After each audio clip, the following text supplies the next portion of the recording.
បាទសួស្តីពុកម៉ែមីមីងបងប្អូនដែលនិយមចាក់ឆ្នោតយួនទាំងអស់គ្នាជាទីនឹករលឹកនិងជាទីគោរពស្រឡាញ់រាប់អានបាទសម្រាប់ឆ្នោតយួនថ្ងៃទី30 ខែ 6នេះបាទសម្រាប់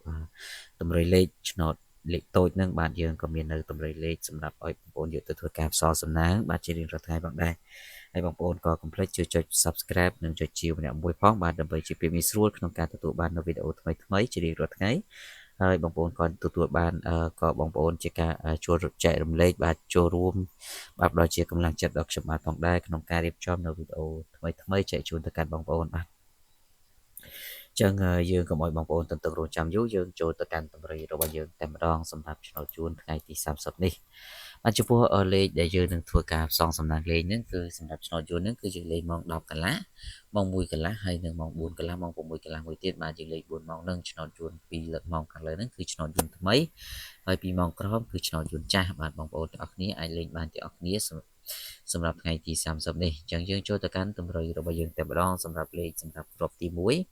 បងប្អូនអាចធ្វើការបុកបានគឺយើងធ្វើការបុកលេខ23បាទលេខ23គ្រាប់ទី2សូមធ្វើការបុកលេខ9គាត់បាទ23 9គាត់គ្រាប់ទី3គឺបងប្អូនសូមបុក94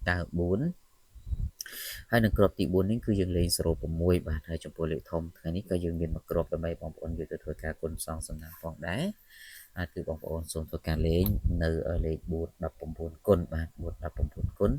សម្រាប់ធ្វើការផ្សងសំណាងសម្រាប់ឆ្នោតយួនថ្ងៃទី30 ខែ 6នេះអញ្ចឹងសម្រាប់ថ្ងៃនេះក៏សន្មតថាមានតែប៉ុណ្ណឹងសម្រាប់ចែកជូនទៅកាន់បងប្អូនហើយក៏សូមអរគុណបងប្អូនដែលបានតែងតែតាមដានហើយបងប្អូនដែលបានជួយជា Subscribe នឹងបងប្អូនក៏បានចូលរួមបាទដល់ជាកម្លាំងចិត្តដល់ខ្ញុំបានដើម្បីរៀបចំចែកជូនទៅកាន់បងប្អូននៅតម្រុយលេខជារៀងរាល់ថ្ងៃផងដែរអញ្ចឹងខ្ញុំបាទក៏សូមអរគុណនិងជូនពរសំណាងល្អទៅឆ្នោតគ្រប់គ្នាបាទសូមគោរពលា